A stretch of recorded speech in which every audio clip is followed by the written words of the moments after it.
hyperspace. Now, why are we doing that? My lecture about the Illuminati and how they can mind control and use manipulations to get people to do certain things. When I worked at the Montauk project, one of my jobs was to go into this hyperspace level of existence to determine what the symbols mean and bring it back for deciphering. The government knew that most of the alien groups they dealt with didn't use language per se. They used this hyperspace language that was a triad. And I call it a triad because it consists of 3 different parts, which are color, tone, and archetype. Now, when I talk about archetype, I'm not talking about the psychological or Jungian version of a mother archetype, father. No, this is actually a geometric shape in color that emanates from the mind pattern and from your DNA.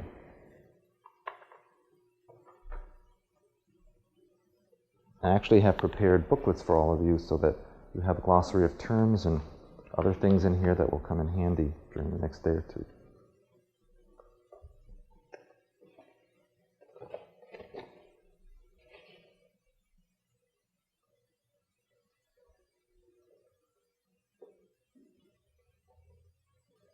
Now, what does hyperspace mean? That word is becoming more prevalent in the language in the last couple of years. But the first place you ever heard it was back in the mid-1960s on Star Trek, when they'd go into hyperspace. But that's not really what hyperspace is exactly. And in order to explain what hyperspace is, I use an analogy, because that usually helps you get a concept across and understand it in the mind. If you consider physical reality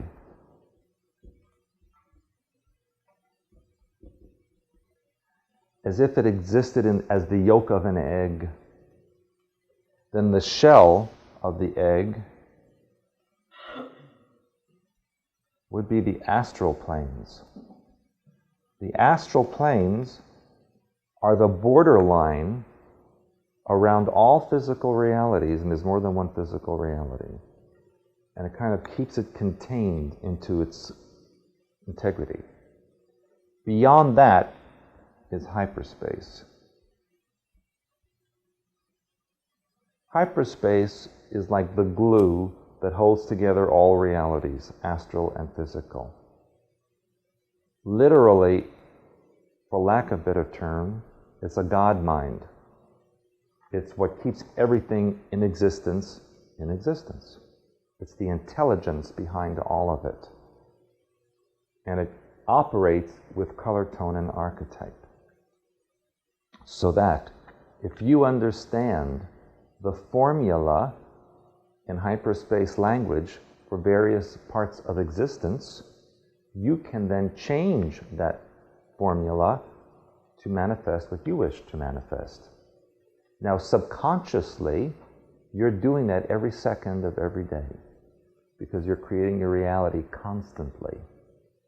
However, if you're not happy with what you're creating, you're the only one that can change it. Because in existence, in God-mind existence, physical reality is almost like an error in thinking. It exists because people don't take, or beings don't take responsibility for their own thought process. And so when that happens, instantly it's projected out so that they can see it externally. And that's why physical reality exists. You can also compare it to water. If these were various stages of water, this would be ice, this would be water, and this would be steam. So this is physical reality is like frozen energy. You can think of it like that. That this would be ice, water, and steam. And you, as a being, exist in all of those layers and all those levels. And you'll notice that in creation, 3 is important. There's always 3 stages of everything. That's why one of the first archetypes that you learn is the triangle, which is what the pyramids are all about. That's the symbolism of them. And that is perfect creation. That's just a symbol of perfect creation. And you'll notice that in many uniforms or symbols throughout corporate world and business world and government, they use a lot of triangle symbolism because they're creating their own perfect world. Okay. Any questions on this so far? Okay. I'm going to go over here and talk about the flow chart of creation. And when I talk about flow chart of creation, I may use terms or words that are just for concept understanding. You feel free to interchange them with whatever words or terms are more comfortable for you. I'm only using based on my own training. For lack of better ability in verbal communication in society, there are certain terms that are just acceptable to everybody, even though they're not exactly that accurate of a description. For example, when you talk about God, what does that mean? Well, you can use all that is, God mind, universal intelligence, whatever is appropriate for you. So please feel free to whatever I write on the board to alter it to suit you. I'm just trying to get the concept across. Okay? And I think I have to stay on the camera till he comes back.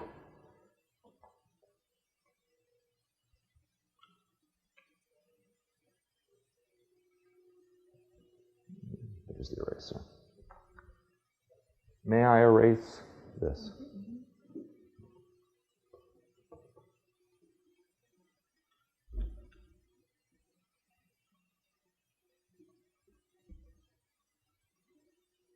So I'm going to start. I'll use something maybe a little darker.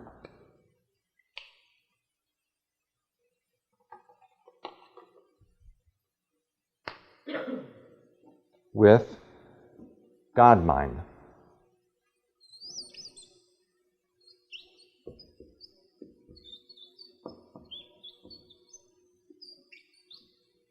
And again, you can call this whatever you like.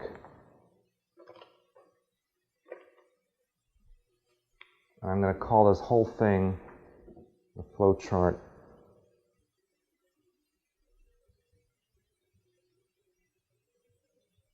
of existence.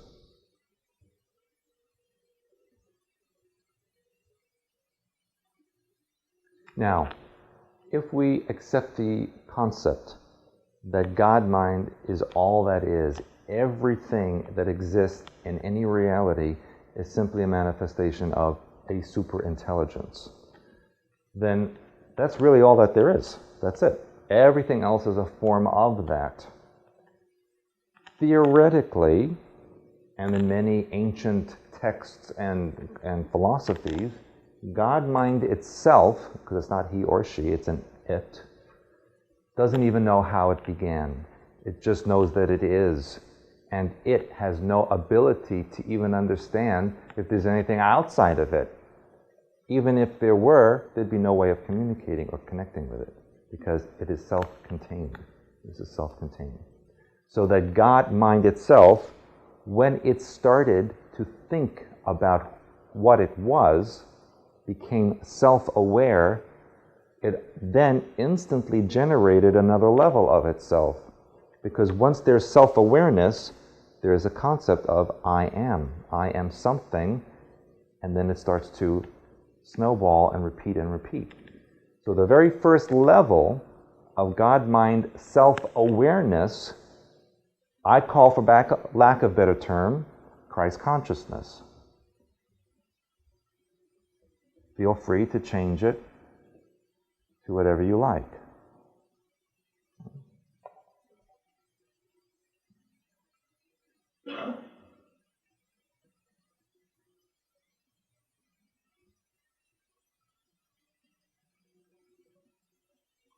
This is not a person, it's a level of awareness, a level of existence.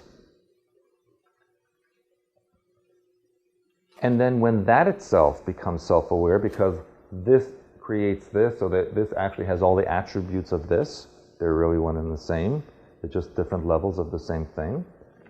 So therefore, once this becomes self-aware, and then creates this, which is a replica of itself, then this then does the same thing and becomes self-aware of itself. And the next level that it creates, or did create, was the angelic hierarchy. Here again, this is an energetic level. These are not names of people or things. This is just a level of existence. You can call it level 1, 2, and 3 if that makes you happy. Now, theoretically, because 3 is the creation or perfection, that's really all that should exist. That's really all there should be, because then it just starts to get self-aware and it goes into the triangle again. But that's not what happened. At this point, I need to explain to you a difference in terminology.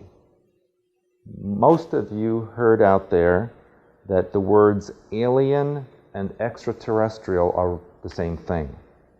And in some modalities, they just use them interchangeably. However, as a government terminology, they're two different things. And there are glossaries that explain that in your pamphlets. However, an alien being is simply a physical person like you and I who comes from a different planet within the same physical universe. That's what, to the government, an alien being is. An extraterrestrial is a being that may not necessarily be from this reality and can be physical or non-physical at the same time. Kind of like an electron. Can be physical or energy at the same time and can leap in and out of reality at will. That level is called extraterrestrial or ET. And that is a separate level by itself. It's a borderline level between physical reality and non-physical reality. This is the part that, biblically speaking, the Bible refers to the fall from grace. Because this is the part where the self-awareness within this level said, well, maybe I'm more than God. Maybe I don't need God. Maybe God doesn't want me. This negative thinking began at a portion of this level, and immediately this level gets created, becomes more physical, more dense. Why? Not taking responsibility for thought pattern, therefore immediate externalization. And it then perpetuates itself. And then the next level where you all exist is human. And I'm going to put also alien because I want you to realize this is not the same level. Human, alien, any physical being in the physical universe is at the same level energetically. Now, what do you think would be the next level after that? Keeping in mind that like begets like, and that each level creates the level after it. But what do you think is the next level after humanity? And by the way, the perception is that there's less intelligence as you get further down the chart. Yeah. Would be animal as well as insect. In a sense, a misnomer, because animals aren't as stupid as people have them to be. Well, but an animal isn't going to operate a computer or fly an airplane or build technology, for the most part. How do you know? Well, I'd like to see one do that. You never know. You never know, I was right. Dogs do have vocal cords capable of speech. Well, as a matter of fact, And I knew a dog that could talk. as a matter of fact, there are alien and ET groups that go into this level and raise it up to this level. And they look at like animal beings, which I can talk about actually tomorrow. So, yeah, that's right. But remember, each group, each level has the attributes of the others because they're mirroring it. And here's another thing. Each level sustains the one that created it. I'll get to that in a bit. What's underneath here? Plant.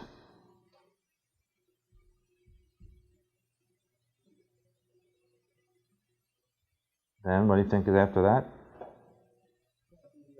Well, close. Another word, that mineral. Oh.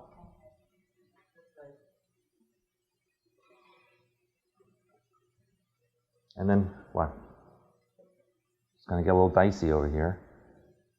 Subatomic particles.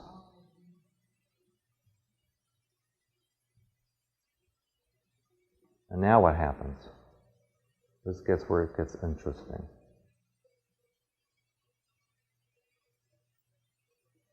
Going beyond that? So where does it really go? Doesn't cycle back? Yes, very smart. Goes right back. Why? Pure energy. Pure energy. Never be creative and destroyed. So really, even though I'm drawing this here in a straight line to give you the concept, in reality, it's a circle.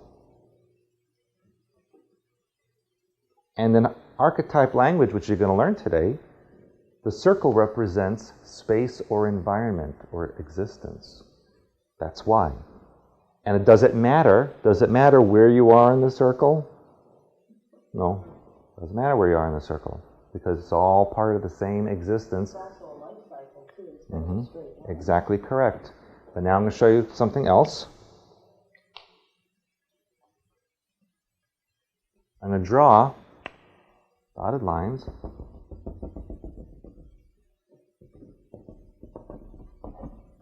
Because those are the borderline areas. And when I say borderline areas, that's because this little section here encompasses physical reality. Or realities, plural, and I'll tell you why in a moment. And the rest is non-physical.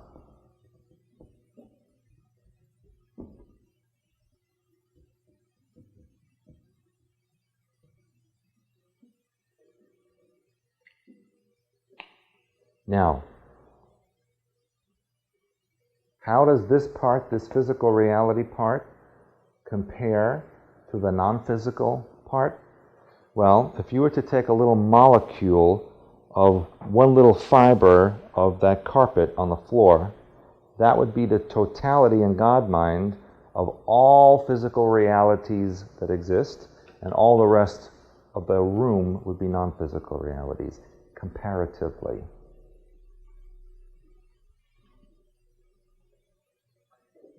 So, in effect, within God mind, this is quite a minor situation. And in the complexities and expanse of God mind, it's already been resolved. Just that the people within it haven't gotten that far yet. Now, we know that each one of these levels becomes a support structure or sustenance for the level above. Now, so what happens at our level? How do we sustain or support what is above? They don't eat us physically. We eat all of these. That's how they sustain us. It's all energy, though. It's all energy. So how could we energetically support this? What do you do? Some of you every day. Meditation. Prayer, mental work, energetic work, that kind of work. That does increase it, which is incredible. Mm-hmm. How that works. And then that keeps this going and flowing. So that in effect, it's kind of like a gigantic energetic breath. In and out. In and out. In and out. Through physical reality and out. It's breathing. It's existence breathing. That's why you breathe. As above, so below. Your bodies are microcosms of totality. And here's something that's even more interesting. I mentioned to you that each one of you exists in every one of these levels simultaneously. Where? If you are at this level now, how do you exist at all of these levels? There is something called the oversoul, or master intelligence, that feeds back into the God mind, of which you are a part. And your oversoul is connected at that level. Here's the triangle again. So right here is the oversoul description. Right now, as a human being, your awareness level is at this point. But you have the capacity to be aware at all of these points. Because within your oversoul exists every part of creation that is imaginable. So that you can tap into that using language of hyperspace techniques and see every part of yourself as it exists in all of these levels. That's how magnificent existence is. And here's another thing. What's the difference between reality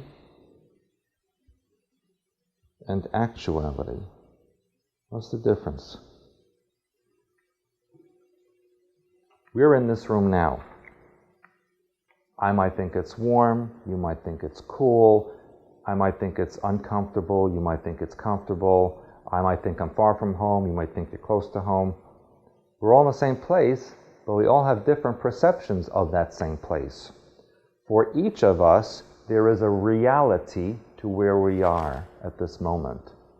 But that doesn't change the actuality of where we are.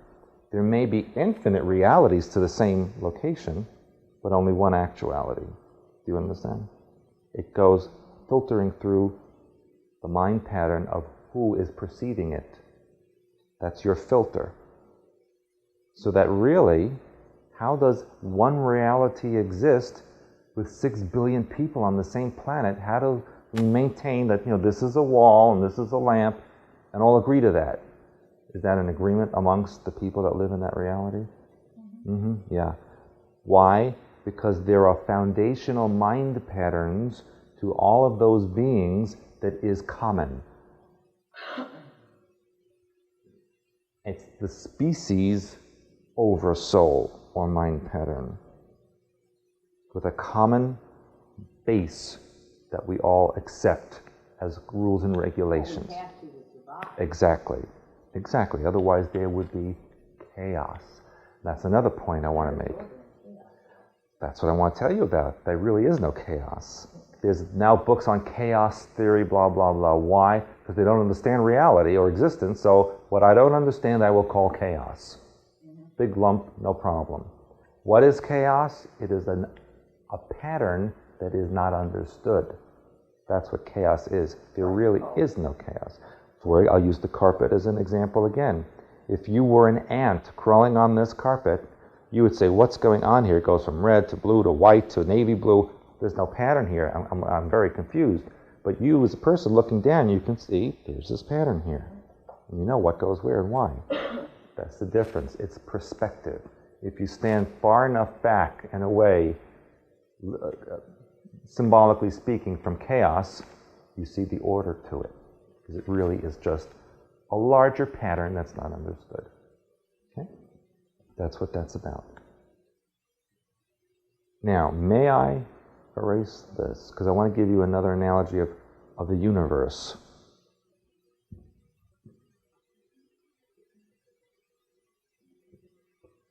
I once had a bumper sticker that said reality was for people who lack imagination. That's exactly correct.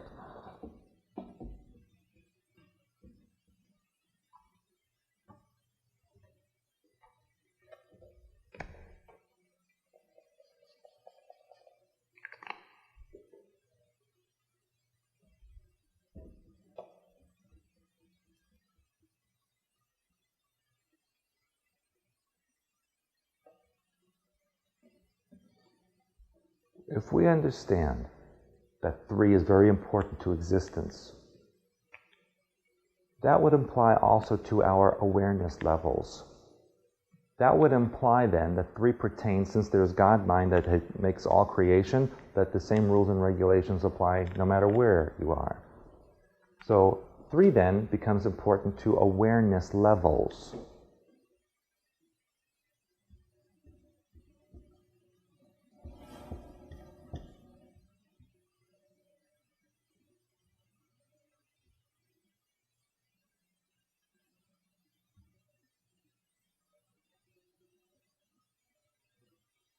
And the 3 awareness levels that we'll deal with in this class are consciousness, subconsciousness,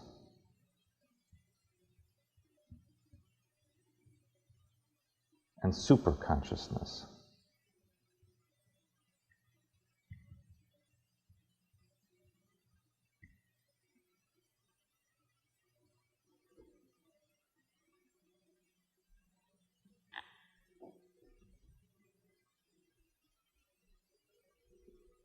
And again, you exist in all those 3 levels simultaneously.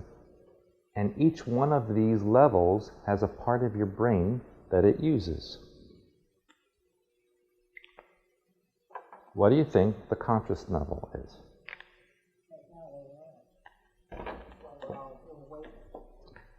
That pertains to left brain. Left brain is the logistical mind. All of your thoughts about physical reality emanate from your left brain, and who you think you are, your ego or personality, is centered in your left brain. So then the subconsciousness would be the right side of your brain. Ah, close but no cigar.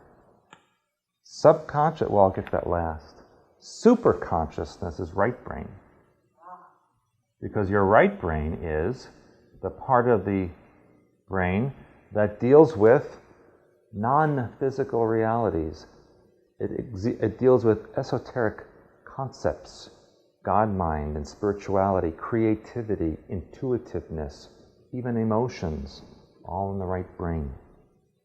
Then, in between, the balancing one is the pineal gland.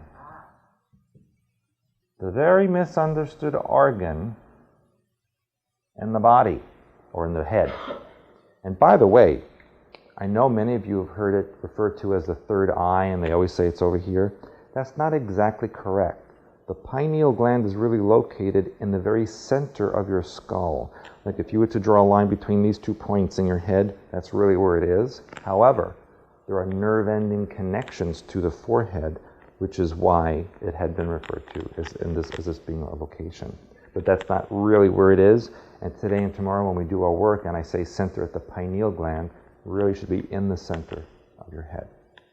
Okay? Now, I wanted to show you something else about this. An analogy of these things. Who knows what a hologram is, or a holographic image, or what the technology is about? I've heard that term so many times. I've watched Star Trek too many times to see holograms. Uh-huh. Isn't it more like, it's like a transportation of a picture? Well, it's the creation of a reality, or like a virtual reality around your space that's so real that it feels like it's real. But yet it's not there But yet it's not there at all. And that's what our universe is like.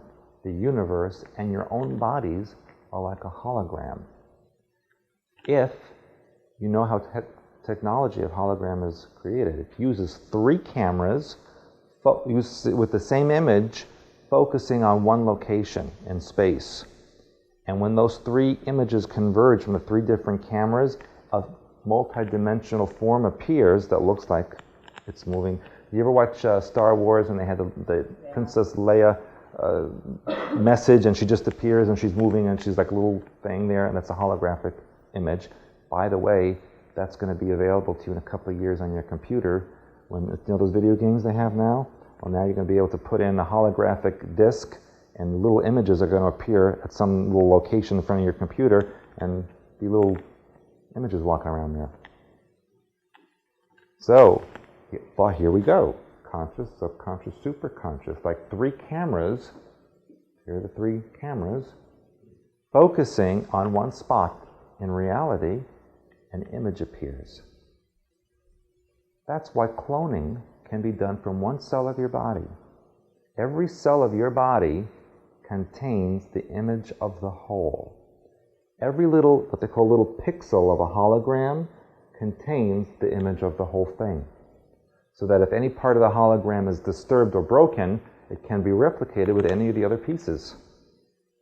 That's why they only need one little piece of your DNA to create a whole new you. That's because you're a hologram. Physical reality is about holographic imagery.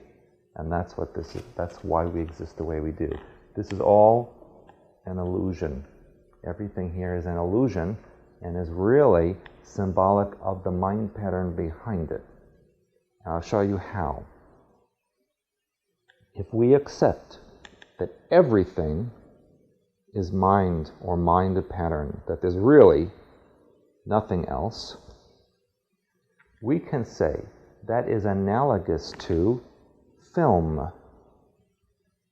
And you watch a movie.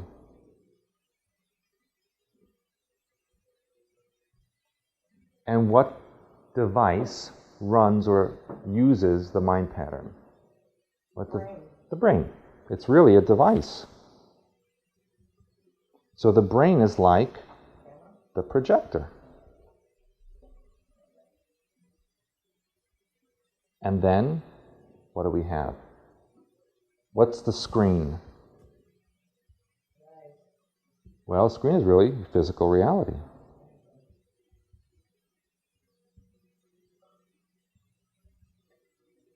So, what we have here, and here's the movie is running, and this one, it's your life. So really, what you're seeing all around you at any moment is a projection of your mind pattern. So if you don't like the movie or the film the screen that's running, the movie, what do you have to change? This. The film. This is the only thing that will change this. And who's the only one that can do that? You. What happens then if you allow someone to put another film in your projector? Still your projector. Someone change the film. That's mind control.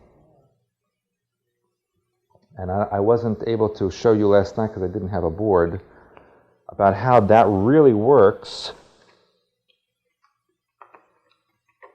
And your brain wave is like a sine wave that comes out from your brain and goes like this, can be measured by an electroencephalogram. Thoughts are things, and they can be measured. And so what does mind control waves do? It matches the pattern so that the person whose brain is thinking this doesn't realize that there's something else that doesn't come from him or her, because it's matching the pattern. You do that without you even suspecting? You don't. Most people out there don't suspect. Every second of every day, every single person out there has this carrier wave attached to them. How? Now you're scaring me. From, you should have been here last night. How? From satellites, television transmission, microwave tower transmission, They're all over. comes through the electrical supply system. It's just everywhere. That's just the way it is. And they use a lot of Nikola Tesla's ideas. And if you ever study his work, you'll know that he actually wanted to use the Earth as a step-up transformer or even a generator, so that you could go outside at anywhere on the Earth and stick a spike in the ground and connect to electrical supply. He was just going to charge the Earth so it would be an electrical generator. You'd never need utilities or anything because the Earth would be it. Yeah, but it didn't stop his work. Is it still going on? Oh yeah, most, if not all, of this technology is based on his work. Also based on his alien technology as well. There was a lot of alien technology as well. But in 1899, 102 years ago, 1899, Nikola Tesla invented a device that literally could pick up thunderstorms or electrical activity miles and miles away, kind of like a weather predictor device. Forerunner to the Doppler radar, if you want to think of it like that, 102 years ago. But something else happened with that device. While he turned it on and listened and watched, he was receiving transmissions, some of them voice transmissions, some of them language of hyperspace transmissions. And he found out that they were the transmissions of an alien civilization that was trying to control and dominate this planet. And he went public with it in the newspapers, and he was ridiculed. And that's when he started to keep his mouth shut about things. And that's when the government started to take his information. But he said that 102 years ago, which in the scheme of things was pretty recent, since all this has been going on since day zero. So we have to understand, and the analogy, that the only way to change the movie of your life is by changing the film, which is the mind pattern. And in order to do that, you need to know what it is in the first place. May I erase this?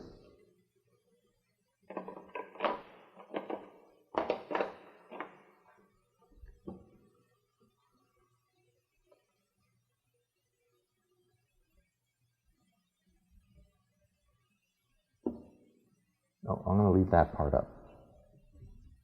Now, we had left brain and right brain. And we said that the left brain was the logistical mind, and it was the center of your ego or personality. And we also said it was all of the physical reality thoughts were based in the left brain. And the right brain, we said, was creative, intuitive, emotional, and even spiritual. And all of your thoughts related to non-physical reality emanated from the right brain. Now, what do you call a person who has no balance or connection between the left and the right brain?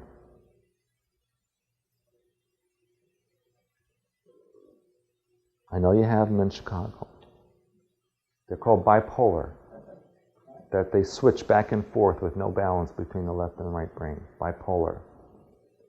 And what happens when they get stuck in just one, and they can't go out of that one side? That's schizophrenia. I mean, they're only stuck in one side. You could be stuck in the left brain, or you could be stuck in the right brain. Yeah, exactly. They are politicians. But the balancing factor is the pineal gland. It acts as a liaison or balance between the left and right brain so that your thinking doesn't go to one extreme or another. It also controls a lot of the other endocrine or glands in the body that produce hormones and other secretions. It's very probably the most powerful organ in the body because it is a liaison between the left brain and the right brain. It controls fluids in the body.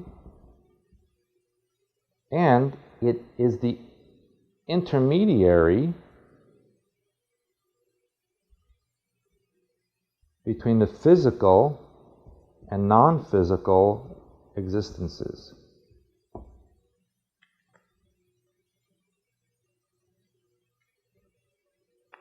It helps you to determine what your existence is. And then again, I have to give you another example here.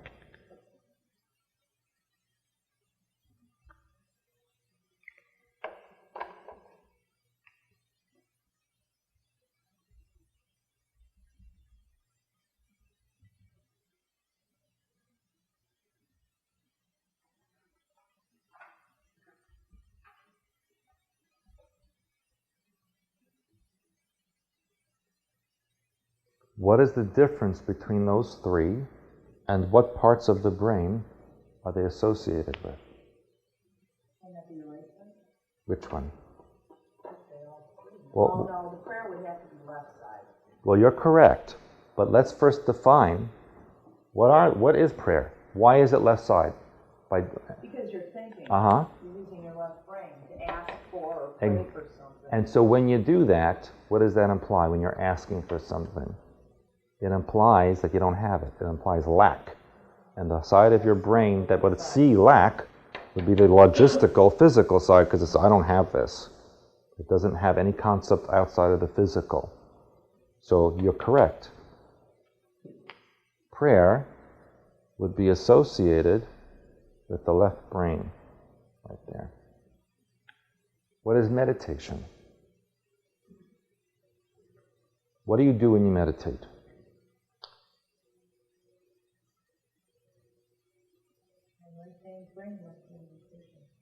Well, you're listening. Yeah. You're trying to have no active thoughts, but you're just listening to what's going on in the universe. Plus you can get messages too. Yeah, because you're receiving. You're in a receiving mode. This is a transmission mode, and this is a receiving mode. So what part of the brain would do meditation? Right. The right side. Because it's involved in the non-physical, emotional, intuitive side.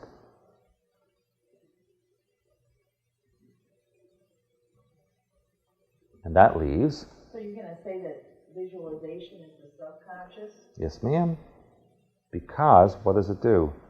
Visualization pulls in from the left and right side. You visualize and you do use logic to kind of still ask or say that this is what is going to happen, this is what I'm going to do. Okay. Because what you're doing is you're saying, I know what I want from physical reality, and I'm going to create it. It's pulling both sides of the brain together to create something of your choice. That's why the pineal gland is so important, because it's pulling in both hemispheres at the same time. Normally, you're only using one hemisphere at a time. Either you're dealing with logic or non-physical. Very rarely do you pull both in and have both active sides at the same time. They have found, and you've read this in the newspaper recently, that female women use both sides more actively than men do. Men just do one side at a time. Men are bipolar. Okay? And of course, the scientist who released this information was a man, and he said, well, that really what's going on is that it takes women twice as much brain power to do the same thing that a man does. That was his explanation. That didn't come from me. That's the explanation that he said. Because they proved that women listen with both sides of their brain, and then men only listen with one side. That would make sense, though, because we're the ones taking care of the kids, and you have to be able to do two modes of thinking. Well, exactly, that's right. And that's why they say women listen to more than one conversation at the same time. And a man will hardly listen to the one that is in front of him. Okay? So that's why this is what's going on. That's why that's why you see more women who are psychics than men, because they're utilizing both hemispheres of the brain simultaneously. That's basically why you see it. That's why women are more interested in this kind of information than men. And actually that's only true in this country. When I go outside of this country, it's a 50-50 split in the audience, whereas in this country it's like 70-30. Yeah, but it's a culture, different culture. Yeah. That's true. That's true. But it's interesting to note that. And that's why, as I mentioned last night, the U.S. is their last target to break down, because these old habits still exist here and they need to beat it out of you, literally. So that's why they're going through all of this scenario that I mentioned. Now, the pineal gland has a symbol or an archetype that it projects out into your energetic web or aura that is a symbol that balances these two hemispheres of the brain. May I erase this so I can show this to you?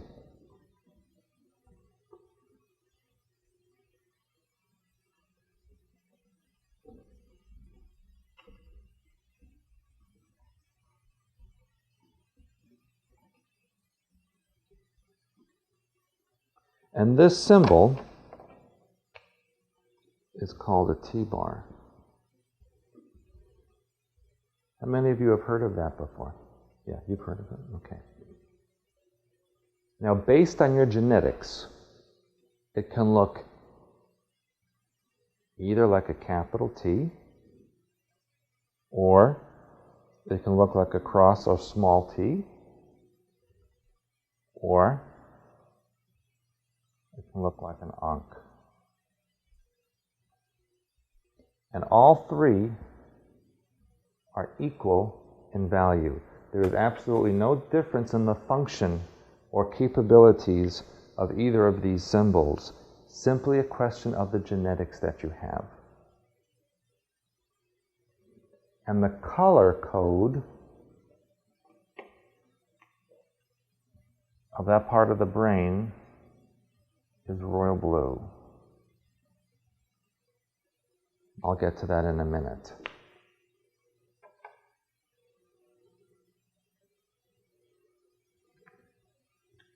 How many of you are able to do visualizations? Okay. I always tell people, if you can daydream, you can do visualization. So right now, it's just going to take us a few seconds.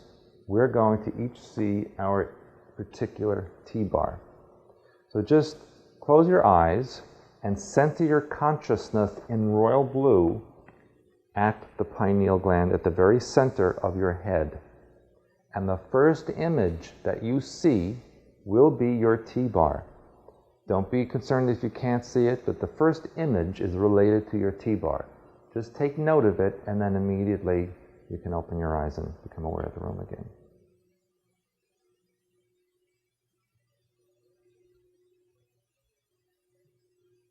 How many could see it? Did you all see it? No? Okay. How many saw more than one? Now I'm going to tell you, in North America, because of the blending of genetics of races and cultures that exist here, many people are mixed race. And so, depending on what genetics are open at the moment, will be a reflection of which of the T-bars are available to you at your pineal gland. Very often a person will report to me that they see one and suddenly it changes to something else, or they see two at the same time. That's simply because of their genetic mixture. As certain genetics start to close up and others start to open up, different T-bars then manifest based on those genetics. The capacity and function is the same. Eventually, one will become more predominant than the other, and you'll just have the one again. I have a dumb question. There are no dumb questions. Could it pertain to past lives also? I don't look at things like that. Okay. For me, there is no past, present, and future. Well, it's all simultaneous. Now, yeah. It's that circle, it's not a line. So, is it a simultaneous existence? No. I'll tell you why. Because it's a function of the genetics in the body you're using. Oh, really? This is a function of the genetics of the body you're using. Then why am I drawn to the ankh? The ankh is for people who have the genetics of Celtic people, Eastern Mediterranean Middle East, like Israel, Egypt, Syria, Lebanon, and Eastern or East Coast American Indians. Those are the people that have the ankh. But I have none of that in my genetics. You know Celtic or East? No, I'm German, French, and Austrian. French is Celtic. Is it? Mm-hmm. So what is it? Yeah. And some of the Germanic races or tribes actually originated in the Middle East. That's why you have the Danube River in Germany, because it's a tribe of Dan, of the ancient tribes, the tribes that disappeared. Remember that story? That's where they went, in Europe. So yeah, you probably do have that in your genetics. Okay. Now, if for some reason you cannot see your T-bar, don't be concerned. Instead, you can use a royal blue circle with a royal blue dot in the middle of it. Now, what do you do with all this stuff? Every morning before you get out of bed, and every evening before you go to sleep, look at your pineal gland and see your T-bar. And look at how it exists. You might see the crossbar tilted or twisted in some way. However you perceive it, mentally straighten it out so it's completely perpendicular. All the lines are perpendicular. Balancing the arms of your T-bar is identical to centering the dot at the circle. So if you can't see this for whatever reason, you can create the royal blue circle and dot at the pineal gland, and centering this dot is the same as balancing the arms. You can, when you create this, use it in royal blue. Here's the difference. These may appear in different colors depending on how you're thinking and feeling.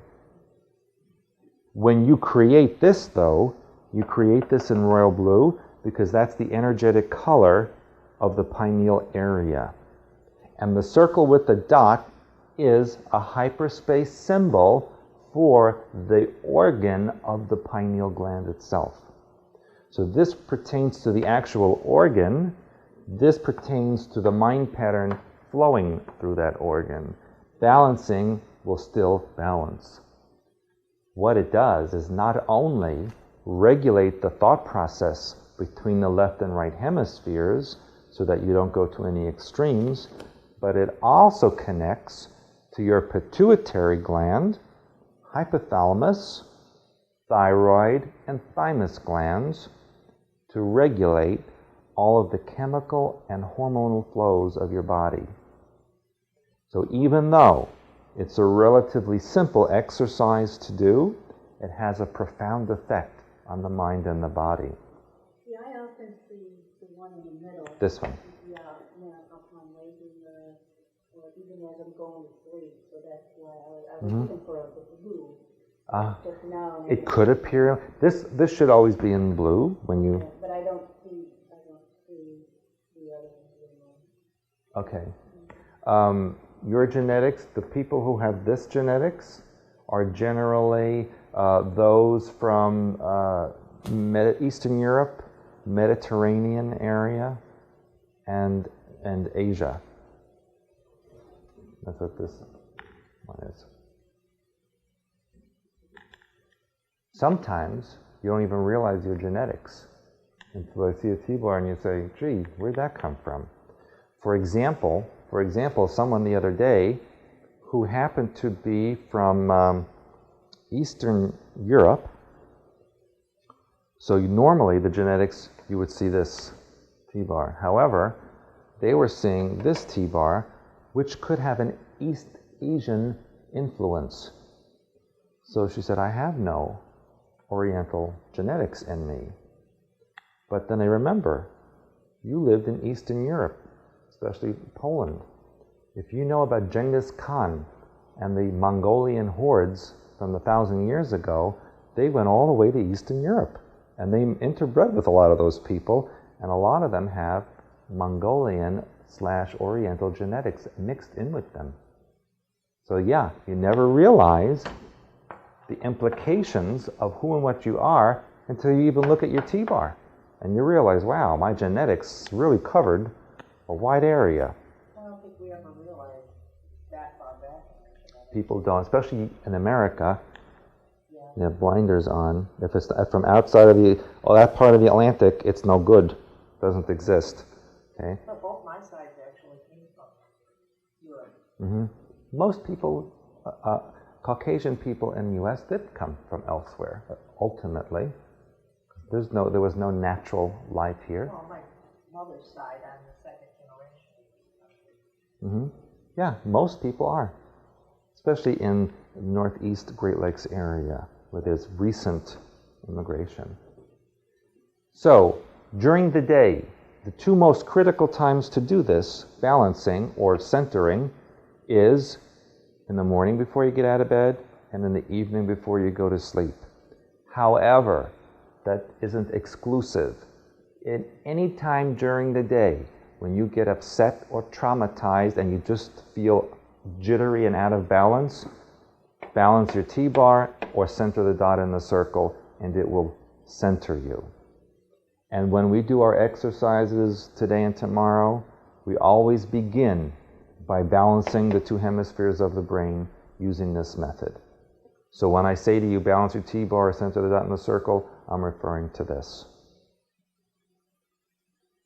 You're going to see, and you are seeing now, corporate logos changing to archetype symbols, language of hyperspace symbols. Why do you think that would be? No more words, no more pictures, but symbol, hyperspace symbol. Why? Instant understanding of what they're trying to tell you with one symbol and color. Yeah, still mind control. They're still trying to control you, like draw you in. Yeah, and where are you seeing, what's the most famous store right now for using that? What do they have this in? Red. And when we find out what the colors mean in a minute, you'll know why they have this in red. And then you'll see what they're trying to tell you with that symbol. May I erase this?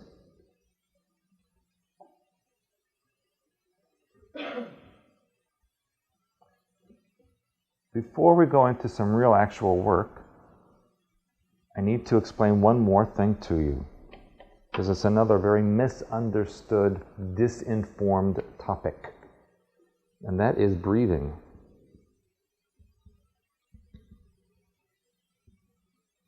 Now, there are maybe thousands of modalities out there with different breathing techniques that go back to ancient times and to recent modern times.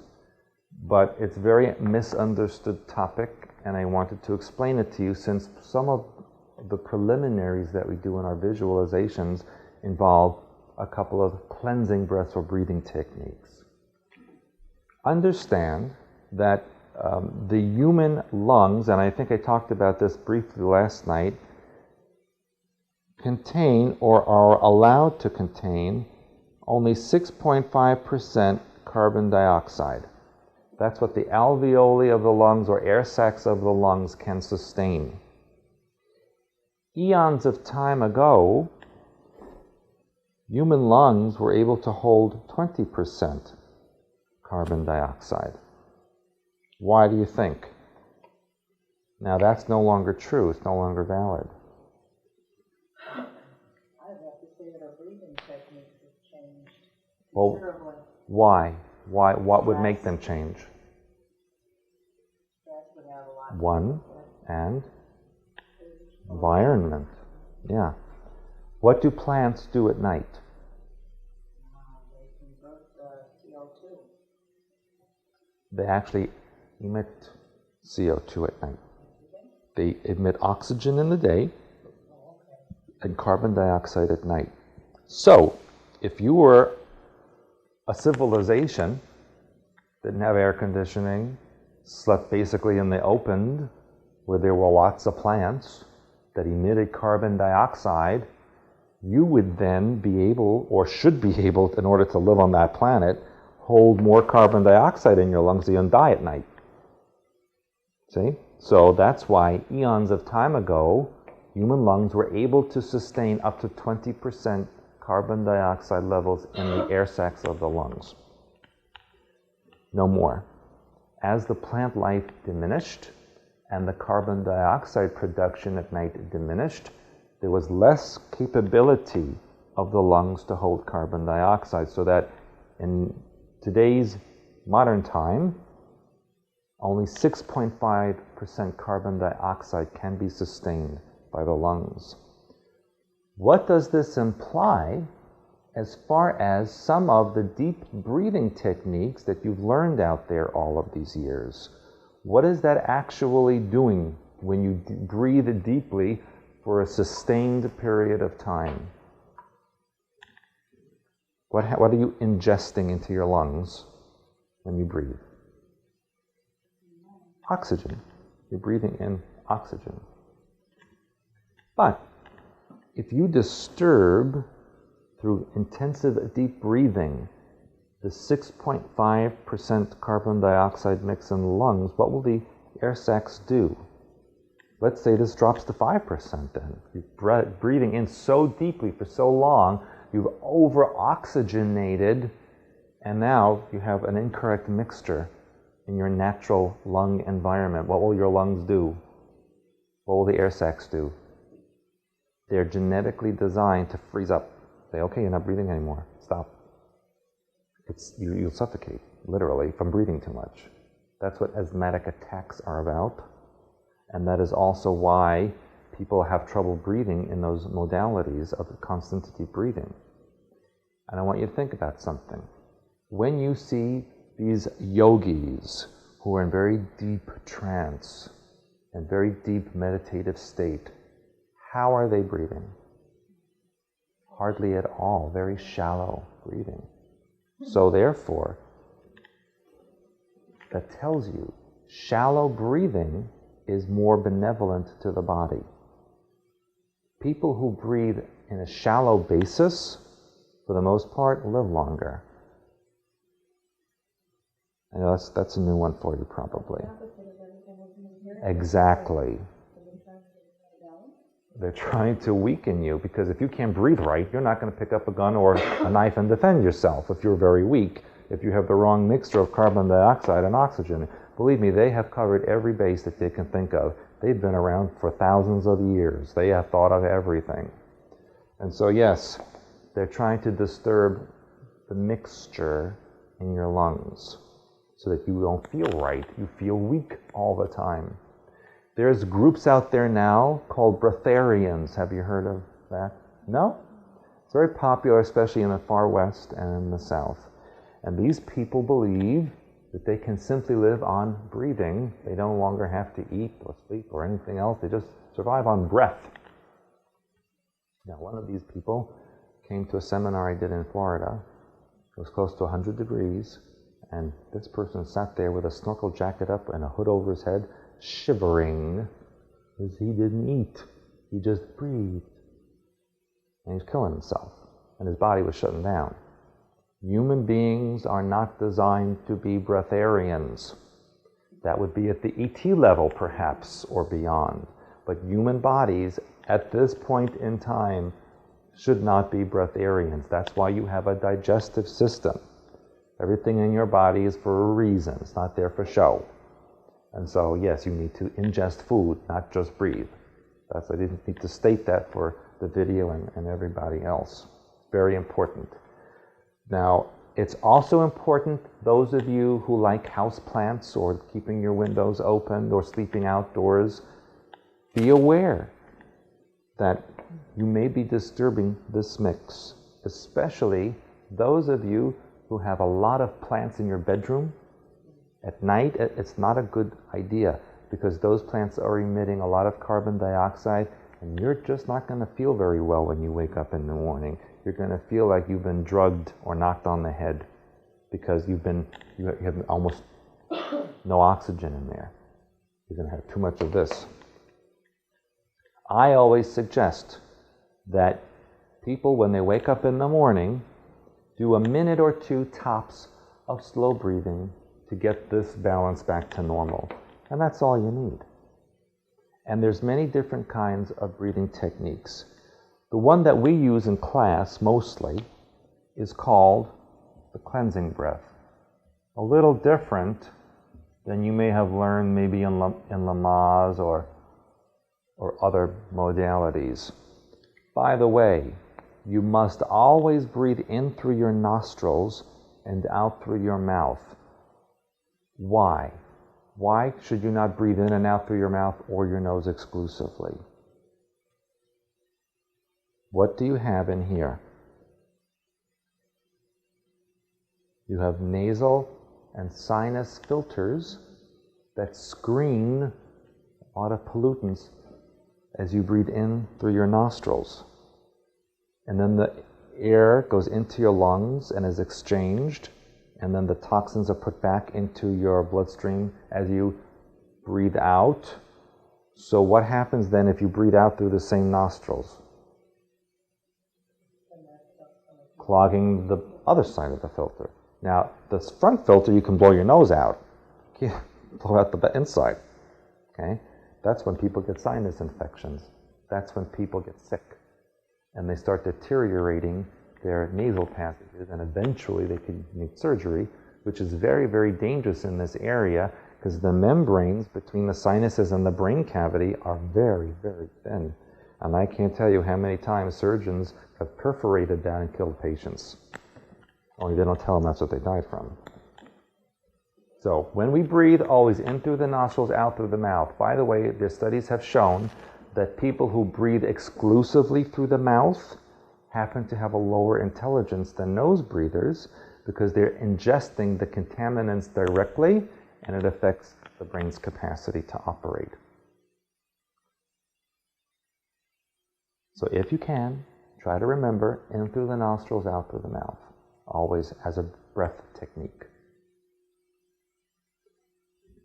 And the cleansing breath I like to talk about is breathing in slowly through the nostrils while simultaneously visualizing a clear energy entering through the crown chakra, flushing through the body, picking up contaminants and toxins, and then slowly blowing out through the mouth and actually visualizing those flecks of toxins and contaminants exiting the body.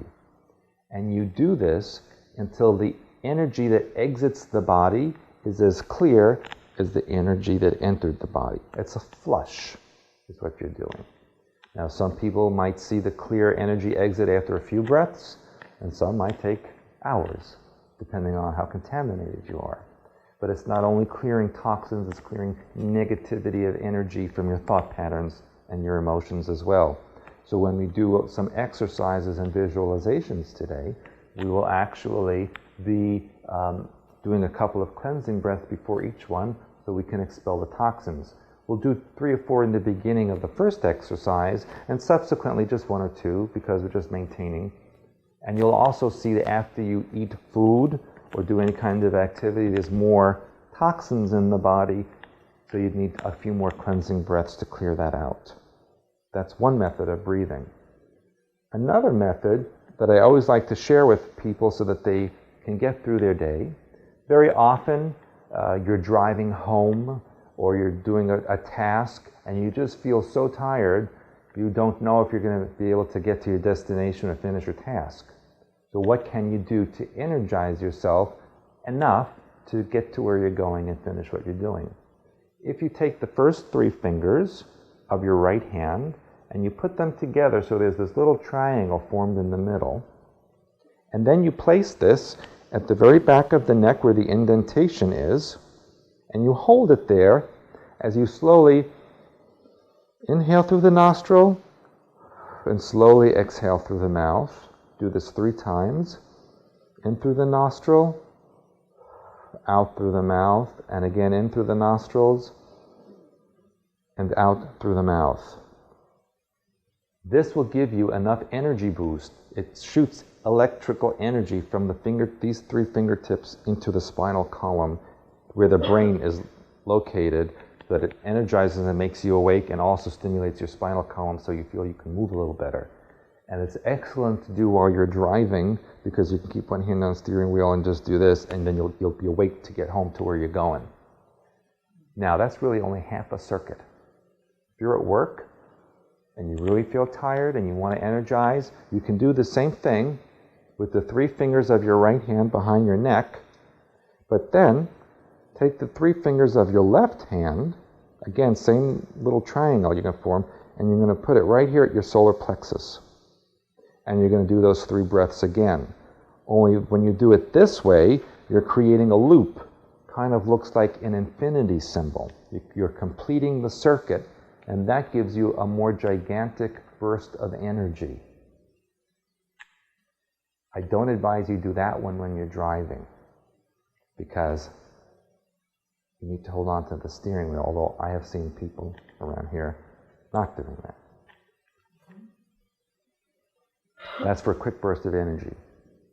Another one is kind of a prana yoga or yogic technique of breathing, and this is a very powerful energizer you might want to do in the morning, is you stand with your feet about 12 inches apart, hands are flat at your side, and what you're going to do is slowly inhale, and as you inhale, you're raising your hands palm up towards your head, but you're not going to allow the palms to meet. They're going to just stop right above your head, space apart. Then you turn the palms outward, and as you exhale, you start slowly putting your arms down. And you can repeat this a number of times. Generally, it can be 10 to 20 times if you need to, but anytime you get close to the 5, 6, 7 mark, you're going to really boost your energy. Don't do it quickly. You're not flapping your arms like a bird. It's very slow rising up over your head. Hands are turned out, and then a very slow descension of the hands. Palms never touch together and never touch your body. And your feet are apart like this.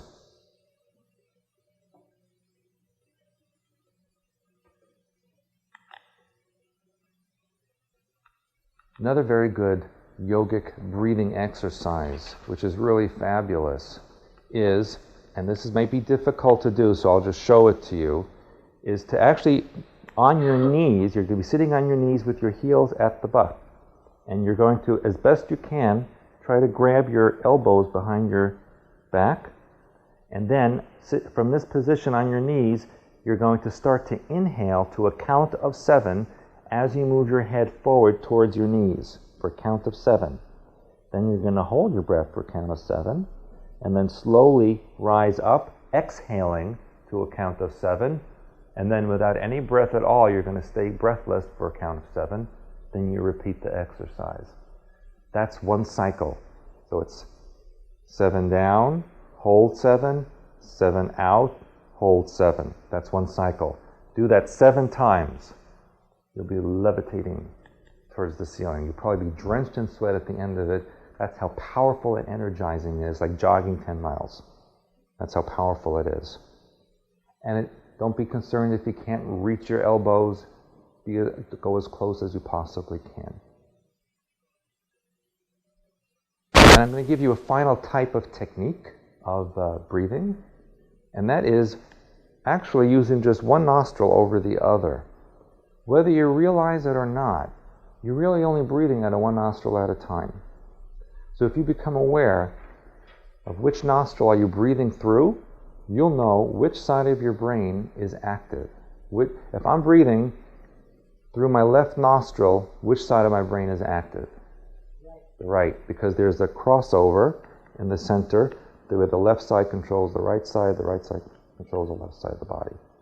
So you can stimulate the side of the brain that you want activated by simply closing off the opposite side and breathing through that. So if I want my right brain, let's say I'm a writer and I really need to stimulate my right brain to write a story and I'm just blocked. What am I going to do? I want this side of my brain to be open. I'm going to block what? The left. No. Because my right side's controlling this side. So I'm going to block the right nostril, breathe in through the left, so it stimulates my right brain. Crossover, remember? Crossover. What does that crossover represent? Really, why does that happen? Remembering the rule, as above, so below. So if opposite sides of my brain are controlling opposite sides of my body, what does that tell us about existence? Physical reality then is what of non-physical? Opposite, it's a mirror image. So everything in physical reality is a mirror of the non-physical mind pattern. And the brain connection to the body is evidence of that. Okay? Did you ever hear of reverse speech technology? Where there are now tape recorders that are able to record your speech as you're speaking and then play it back to you in reverse. And what do they hear when they play it back in reverse? Something like that. That's part of the technology. That's what they were playing with. If you tape recorded me or yourself or anybody and then played it back reverse, you would hear other words being spoken. What does that represent? My physical speech is just a mirror of my non-physical concepts and ideas. They have done reverse technology speaking with the president and other political figures, and what he says in the reverse speech is sometimes very different than what his physical speech is saying. So that's why we can close off one side of the nostril and get the other side going, because physical reality is mirroring. Okay? Does everybody need a break? Okay, you want like a 10-15 minute break? Okay, because you've been so nice, I'll give you a break. But we'll keep it to 10-15 minutes. They just need a break. Okay?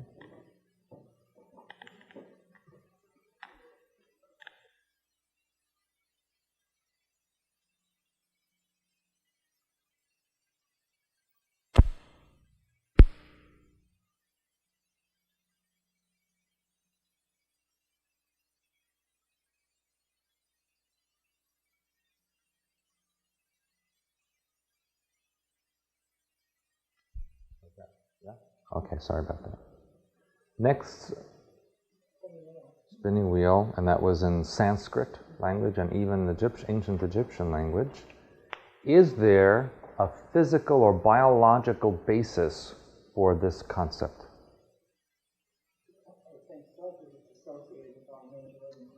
Exactly. And what the chakra system is, or what the chakras really are nerve ganglions or bundles of nerves that come together at certain parts of the body, and where they meet, they produce an electromagnetic field that has a particular color associated with them. And that energetic field then energizes and supports the various organs associated with that section of the body. That's what the biological basis of the chakra system is. And here again, based on some of that information I had given you last night on the Illuminati, there's a lot of disinformation about the chakra system and the colors. So a lot of what I might tell you in this next section may not agree with what you've learned over the past some odd years that you've been studying this. So ask questions about it and see what you think. Now you'll notice hanging up here, I have what I call chakra socks or chakra tubes, which are made out of silk from Thailand. Now, I purposely made them this way, or had them made this way, so that they are hollow in the middle and they can be stuffed so that they can create a tube or a cylinder.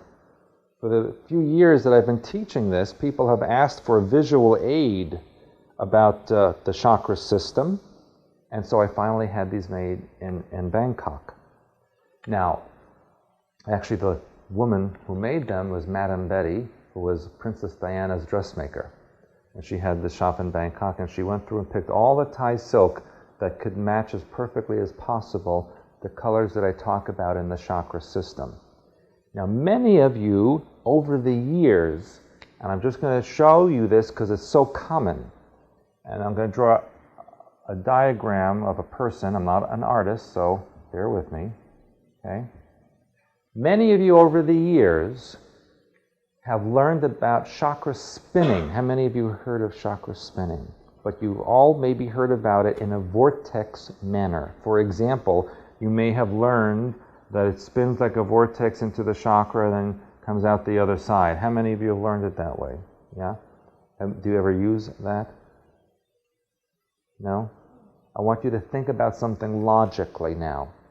If you take a glass of water and you put your finger in it and you start going like this, like a vortex, what happens to the water in the container?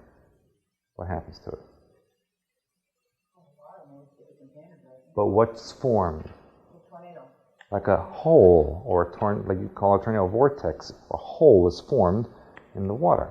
So what happens on your body if you spin this way, your energy field, what's being created in you? A hole. Does that sound right to you? But does that sound like something you want to create in yourself, whole, in all areas of your body? What can happen if there's this tube going through you like this? Accessed. That's why it's taught like that. This is not a new concept. This goes back thousands of years. The way I show you to learn it, if this is a person, it is as if you were in a tube layered in colors. That's what these tubes and socks are about. And the spinning or the movement of the energy is around you in this cylinder like discs. It moves horizontally. Colored discs moving horizontally. In this way, your energetic integrity is maintained. There are no openings possible, and all your energy is then enhanced within the container. We'll try it together in a few moments, and you'll see the difference of how you feel. But I want you to learn something else here. You will see on my chakra tubes how many colors are on there. Now there are 7 main chakra centers in the body, but I have 8 colors there. I'm using a non-chakra color on the tube. Why? Grounding and balancing.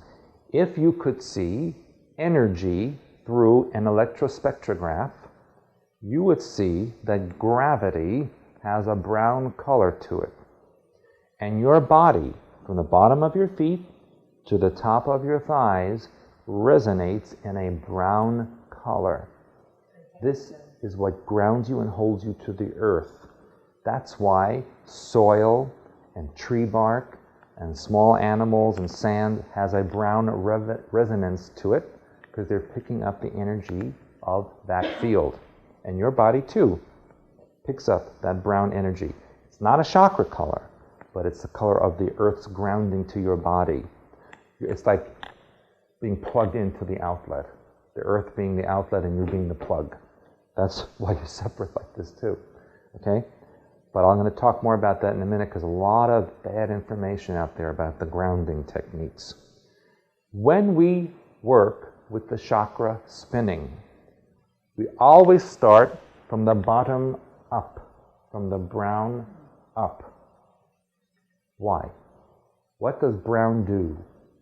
You said grounding, balances, and also is a safety net. You will see that when we do our visualizations, we end always in brown, because it's a safety net that pulls us back to the present moment. What will happen if you start spinning your chakras, let's say from the root, which is where you all learned, up, from the red up, and ignore the brown? What could possibly happen to you?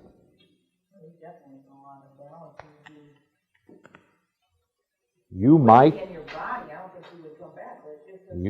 you might experience a Kundalini activation. Now, there are about 10,000 books out there and modalities that say Kundalini yoga, Kundalini exercise, everyone do Kundalini. The Kundalini dance. What will happen if you activate Kundalini energy unprepared prematurely? You can go insane, you can get sick, you can die. Those books are, that's exactly right. Kundalini activate. What is Kundalini? What does it mean? It means snake. And what is it based on? Your spinal column that's kind of snake-shaped. And the premise behind it is that you start at the base or root chakra and you push that energy all the way up your spinal column to the pineal and crown area, and then it explodes open. Only thing is, when that explodes open, it's a one-time deal. You don't go back. You're opened. And if you're unprepared and it's premature for you, you're in big trouble. A lot of people in mental institutions and criminal institutions have premature Kundalini activation. That's why they're in institutions. What happens is you start becoming aware of many realities all at once, and you cannot focus on any of them. Well, part of the time, medical science or psychological science calls it multiple personality disorder. That's a form of it. It's really Kundalini activation, but they don't accept that. Don't do it. Your genetics are pre-programmed to activate Kundalini in stages and in sequence, so that by the time you're 60, you may be programmed to be up to this level now. Okay? You may not be scheduled to open up all the way. We have to change